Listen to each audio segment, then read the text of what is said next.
Hello નમસ્કાર મારા વહાલા વિદ્યાર્થી મિત્રો, દરેકનું હાર્દિક સ્વાગત છે. મિત્રો આપણા ધોરણ 10 ની અંદર તમારે નવી સ્વાધ્યાયન પોથી આવેલી છે, તેનું સંપૂર્ણ સોલ્યુશન કરીશું. જેમાં આ વિડીયોમાં પાઠ નંબર 2 નો મિત્રો ભારતનો સાંસ્કૃતિક વારસો, પરંપરાઓ, હસ્ત અને લલિત કલા નો સંપૂર્ણ તમામ વિભાગનું સોલ્યુશન તમને આ વિડીયોમાં આપીશું. તે પહેલા ચેનલમાં નવા છો તો મિત્રો ફટાફટ ચેનલને સબસ્ક્રાઇબ કરી લેશો. અને બીજી વાત કે તમારા તમામ જે સ્વાધ્યાયન પોથીના જે વિડીયો છે તેની લિંક આ વિડીયો ડિસ્ક્રિપ્શનમાં મળી જશે. તો સૌપ્રથમ આપણને જોડકા આપેલા છે. પહેલું છે લાંઘણજ. તો લાંઘણજ મિત્રો મહેસાણામાં આવેલું છે. બેવડી તો બેવડી એ પટોળા માટે છે. મલમલ તો આવશે ઢાંકાની મલમલ. બાંધણી તો આવશે મિત્રો કાંજીવરમની બાંધણી. અને જત તો કચ્છના જે બન્ની વિસ્તારના જે લોકો છે એ જત સાથે જે છે જોડાયેલા છે. ત્યારબાદ બીજા નંબરે જોડકા જોઈએ મિત્રો, જેની અંદર છે જરીકામ. તો જરીકામ સામે આવશે સુરત. લાકડાના રમકડા તો આવશે ઈડરની અંદર. જડતર કામ તો આવશે બીકાનેરમાં. અકીક કામ તો આવશે ખંભાત. મીના કારીગરી તો આવશે વારાણસી. મિત્રો વિડીયોને લાઈક કરી તમારા મિત્રોને પણ શેર કરી દેશો. ત્રીજા નંબરે જોડકો છે જેની અંદર સંગીત મકરંદ તો આવશે મિત્રો એફ એટલે કે પંડિત નારદ જેમના લેખક છે. તૃતીય હિન્દ તરીકે કોણ ઓળખાતું હતું? તો મિત્રો અમીર ખુસરો. ત્યારબાદ અભિનવ દર્પણ તો કોનું છે? તો મિત્રો આવશે નંદિકેશ્વર. કુચીપુડી તો આવશે મિત્રો 4 ની અંદર સી એટલે કે શોભા નાયડુ. અને કથક તો આવશે બિરજુ મહારાજ. સાઈડમાં તમને સાચા જવાબો પણ લખેલા છે. બ યોગ્ય વિકલ્પ પસંદ કરી ખાલી જગ્યા પૂરવાની છે. પહેલો છે જેની અંદર ગુજરાતી કવિ તો મિત્રો આવશે દયારામે ગોપી ભાવે શ્રી કૃષ્ણ પ્રેમની રંગભરી ગરબીઓ રચી છે. ત્યારબાદ 2 મૂળ આફ્રિકાના અને ગીરની મધ્યમાં હાલના તો કે જાંબુરમાં વસેલા સીધી લોકોનું ધમાલ નૃત્ય છે. ત્યારબાદ 3 ભરત મુનિ રચિત પ્રથમ નાટક કથાનક દેવાસુર સંગ્રામ હતું. 4 ભરતનાટ્યમનું ઉદ્ગમ સ્થાન તમિલનાડુ રાજ્યનો તાંજોર જિલ્લો ગણાય છે. ત્યારબાદ મિત્રો 5 નૃત્ય કલાના આદિદેવ નટરાજ મનાય છે. ત્યારબાદ 6 21મી જૂનના દિવસે તો કે વિશ્વ યોગ દિવસ તરીકે આપણે મિત્રો ઉજવીએ છીએ અથવા મનાવીએ છીએ. અને 7 પ્રાચીન ભારતમાં તો કે 64 કલાઓ પ્રચલિત હતી. અને 8 પાટણના પટોળા બનાવવાનો હુન્નર આશરે 850 વર્ષો કરતા પ્રાચીન હોવાનું જણાય છે. ક છે ખરા કે ખોટા, જેની અંદર પહેલો છે વ્યક્તિના જન્મથી મરણ સુધી યાત્રા માટી સાથે જોડાયેલી રહે છે. સાચું. 2 સિલિકા મિશ્રિત કાળા કે સફેદ રંગના પથ્થરોને હકીક તરીકે ઓળખવામાં આવે છે. તો એ પણ મિત્રો સાચું છે. 3 હડપ્પાના લોકો માટીના વાસણા ઉપર ફૂલ છોડ અને ભૌમિતિક રેખાંકોની ભાત પાડતા હતા. તો એ પણ સાચું છે. ત્યારબાદ 4 કથક કરે શું કથક કહાવે વાક્ય પરથી કથકલી ઉતરી આવ્યું. તો ખોટું. ત્યારબાદ 5 ચિત્રકલામાં તમામ કલાઓનો સમાન વય હોવાનું ભરત મુનિ વર્ણવે છે. સાચું. અને ભવાઈ ભજવનારા ભૂંગળ વગાડી માતાની સ્તુતિ કરતા હોય છે. તો સાચું. 7 પઢાર નૃત્યમાં દોરડા સાથે લય અને તાલ સાથે શરીરને જમીન સરસું લઈ બેઠા થવાનું હોય છે. સાચું. 8 સૌરાષ્ટ્રમાં મેર તથા ભરવાડ જાતિના નૃત્યો પણ જાણીતા છે. સાચું. અને 9 ભારતમાં 11મી અને 12મી સદીમાં ભક્તિ આંદોલન થયું હતું. તો મિત્રો ખોટું આવશે. મિત્રો તમામ જે સોલ્યુશન તમને સરસ મજાના અહીં મળી રહેશે. જેની અંદર મિત્રો પહેલો પ્રશ્ન છે, 1-2 વાક્યમાં જવાબ આપવાના છે. પહેલું, સ્ત્રીઓ ચૂડીદાર પાયજામો અને ઉપર ઘેરવાળું વસ્ત્ર કયા નૃત્યમાં પહેરે છે? તો સ્ત્રીઓ ચૂડીદાર પાયજામો અને ઉપર ઘેરવાળું વસ્ત્ર કથક નૃત્યમાં પહેરે છે. પ્રશ્ન 2, નીચે દર્શાવેલ ફોટો કયા પ્રખ્યાત નાટ્યકારનો છે? તો મિત્રો જયશંકર સુંદરી એટલે કે ભોજક જેમનું નામ છે. 3 પ્રાચીન ભારતનું પ્રથમ યંત્ર કોને ગણવામાં આવે છે? તો મિત્રો તમે જે છે વિસ્તારથી લખશો. કુંભારના ચાકડાને ભારતનું પ્રથમ યંત્ર ગણવામાં આવે છે. 4 ભારતમાંથી મળી આવેલા વિશ્વવિખ્યાત હીરા કયા છે? તો ભારતમાંથી મળી આવેલા વિશ્વવિખ્યાત હીરા કોહિનૂર અને ગ્રેટ મુઘલ છે. 5 મહાકવિ કાલિદાસના જાણીતા નાટકોના નામ લખો. તો મિત્રો અભિજ્ઞાન શાકુંતલમ, વિક્રમોર્વશ્યમ અને માલવાકની મિત્રમ આવશે. 6 રાસ એટલે શું? તો રાસ એટલે ગોળાકાર ફરતા ફરતા નૃત્ય સાથે ગાવું એટલે રાસ. 7 સિંધુ સંસ્કૃતિના સમયે કયા પ્રદેશોના સ્ત્રી પુરુષોમાં વસ્ત્રો ઉપર ભરતકામ જોવા મળે છે? તો સિંધુ સંસ્કૃતિના સમય સિંધ, સૌરાષ્ટ્ર અને કચ્છના સ્ત્રી પુરુષોના વસ્ત્ર ઉપર ભરતકામ જોવા મળે છે.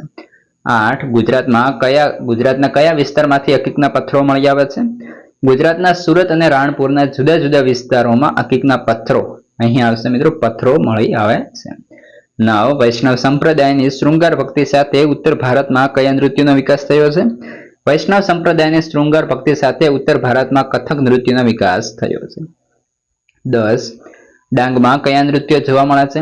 ડાંગમાં માળીનો ચાળો અને ઠાકરિયા ચાળો નૃત્ય જોવા મળે છે. 11 પ્રાચીન ભારતમાં ચામડામાંથી બનાવવામાં આવતી કોઈ પણ 4 વસ્તુ, તો કે ઢોલ, નગારા, તબલા, ઢોલક, મસક વગેરે. ત્યારબાદ નીચે આપેલા પ્રશ્નોના વિકલ્પમાંથી યોગ્ય વિકલ્પ પસંદ કરવાનો રહેશે. પહેલો છે જેમાં પૂછ્યું છે નીચેમાંથી કયું વિધાન માટીકલા સાથે સુસંગત થતું નથી? તો મિત્રો આપણો ઓપ્શન જે છે સી સાચો બનશે, એટલે કે અંગ્રેજ સમયમાં માટીના લાલ રંગના પવાલા મળી આવેલા છે એ સુસંગત નથી. ત્યારબાદ 2 કુચીપુડી તો રાજા રેડ્ડી, તો મણિપુરી તો આવશે નિર્મલ મહેતા. સંગીત વેદ તરીકે કયા વેદને ઓળખવામાં આવે છે? તો મિત્રો સંગીતનો સામવેદ તરીકે ઓળખવામાં આવે છે. 4 નીચેના પૈકી કઈ કૃતિ કાલિદાસની નથી? તો કર્ણભાર એ કાલિદાસની નથી. તો મિત્રો કર્ણભાર એ કૃતિ કોની છે તમારે અવશ્યપણે કોમેન્ટ કરવાની રહેશે. 5 જોડકા જોડો અને તેની સામે સાચો ક્રમ લખો. તો મિત્રો પહેલો છે જેની અંદર કુચીપુડી, તો તેમાં આવશે સામે સી એટલે કે યામિની રેડ્ડી. ત્યારબાદ 2 કથક તો સિતારા દેવી. ભરતનાટ્યમ તો આવશે મૃણાલિની સારાભાઈ અને કથકલી તો આવશે ડી એટલે કે કૃષ્ણ પ્રસાદ. ત્યારબાદ 6 ગુજરાતના લાકડા ફર્નિચર માટે કયું શહેર પ્રખ્યાત છે? તો જેની અંદર મિત્રો આપણો જવાબ આવશે સંખેડાનું ફર્નિચર. 7 ભારતમાં પારંપરિક રીતે મંગળ પ્રસંગોએ નીચે પૈકી કયું ચિત્ર દોરવાની પ્રથા નથી? તો આવશે લક્ષ્મીજીની. વધીએ આગળ. 8 બૈજુ બાવરા અને તાનસેનના ગુરુ કોણ હતા? તો મિત્રો આવશે સ્વામી હરિદાસ, ઓપ્શન એ. ત્યારબાદ 9 ગરબો શબ્દ શેના પરથી બન્યો છે? ઓપ્શન સી ગર્ભદીપ પરથી.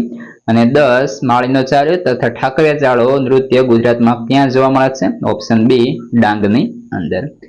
વધીએ વિભાગ બી તરફ, જેની અંદર મિત્રો પહેલો પ્રશ્ન છે રાસ લોક નૃત્ય વિશે માહિતી આપો. ગુજરાતમાં કયા કયા પ્રસંગે લોક નૃત્યો કરવામાં આવે છે? તો રાસ એક પ્રસિદ્ધ લોક નૃત્ય છે જે ભારતના ખાસ કરીને ગુજરાત રાજ્યમાં ખૂબ લોકપ્રિય છે. આ નૃત્ય શ્રી કૃષ્ણ અને ગોપીઓના રમણીયોથી પ્રેરિત છે. રાસ ઘણીવાર ગરબા સાથે ઉલ્લેખાય છે, પરંતુ તે પોતે એક અલગ શૈલી છે. રાસમાં ખાસ કરીને લાકડાની છડીઓ દાંડિયાનો ઉપયોગ થાય છે, જેને દાંડિયા રાસ પણ આપણે કહેતા હોઈએ છીએ.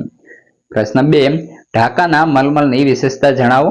તો કે આ મલમલ ભારતના કુશળ કારીગરો દ્વારા તૈયાર કરવામાં આવે છે. તેનો તાકો દીવાસળીની પેટીમાં સમાઈ જાય અને સાડી કે વીંટીમાંથી પસાર થાય તે હોવાથી જેવી વાર્તાઓ જાણીતી છે.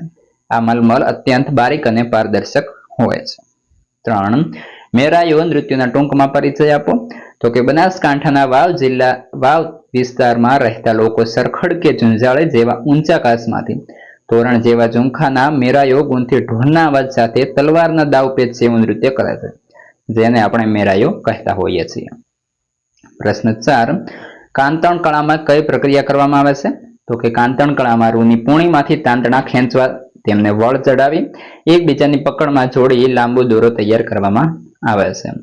મિત્રો આવી રીતે તમામ પ્રકારનું સોલ્યુશન આપણે ચેનલ પર ઉપલબ્ધ છે. પ્રશ્ન 5 હડપ્પાના લોકો માટીના વાસણો ઉપર કઈ કઈ ભાત પાડતા હતા? તો કે હડપ્પાના લોકો માટીના વાસણો ઉપર ફૂલ છોડ અને ભૌમિતિક રેખાંકોની ભાત પાડતા. વાસણ ઉપર માછલીઓ, પ્રાણીઓ, હરણ, ભેંસ જેવી આકૃતિઓ અને ભાત જોવા મળતી. મિત્રો તમામ જે સોલ્યુશન છે જેની લિંક આ વિડીયોના ડિસ્ક્રિપ્શનમાં આપેલી છે. વિભાગ સી પહેલો પ્રશ્ન ગુજરાતના આદિવાસી નૃત્યોનું વર્ણન કરો.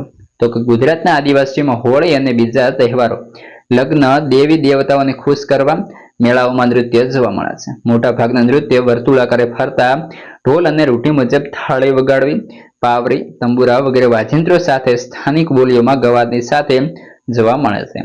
આવા નૃત્યમાં ચાળો તરીકે જાણીતું નૃત્ય પ્રખ્યાત છે. મોર, ખિસકોલી, ચકલી જેવા પક્ષીઓનો નકલ હોય છે. અને ડાંગમાં પણ આવા માળીનો ચાળો અને ઠાકરિયા ચાળો નૃત્ય મિત્રો પ્રખ્યાત અને જોવા મળે છે. પ્રશ્ન 2 છે ચિત્રકલાનું સ્થાન વિવિધ કલાઓમાં અગ્રીમ છે. શા માટે? તો કે કલાના વિવિધ પ્રકારોમાં ચિત્રકલાનું સ્થાન મોખરે છે. તે રંગ અને રેખા દ્વારા અભિવ્યક્ત થાય છે. ચિત્રકલામાં રંગ અને રેખાની મદદ વડે પ્રકૃતિના જડ અને ચેતન સ્વરૂપમાં રહેલા વિવિધ ભાવોનું દર્શન કરાવવાની ક્ષમતા રહેલી છે. આશરે 5000 વર્ષ પૂર્વની હડપ્ય સંસ્કૃતિના અવશેષોમાંથી ભારતીય ચિત્રકલાના પુરાવો પ્રાપ્ત થયા છે. પુરાતત્વ ખાતા દ્વારા વખતો વખત કરાતા ઉત્ખનનોમાં પણ ભારતીય ચિત્રકલાના નમૂના મળી આવેલા છે. પાષાણ યુગમાં આદિમાનવે ગુફાઓમાં પશુ પંખીઓના ચિત્રો દોર્યા હતા. તેના સૌથી પ્રાચીન નમૂના મધ્યપ્રદેશમાં ભીણબેટકામાંથી મળી આવ્યા છે. જેમાં હાથી, ગેંડો, હરણ વગેરેના ચિત્રોનું મિત્રો આલેખન નોંધપાત્ર છે. પ્રશ્ન 3. પાટણના પટોળા વિશે ટૂંક નોંધ લખો.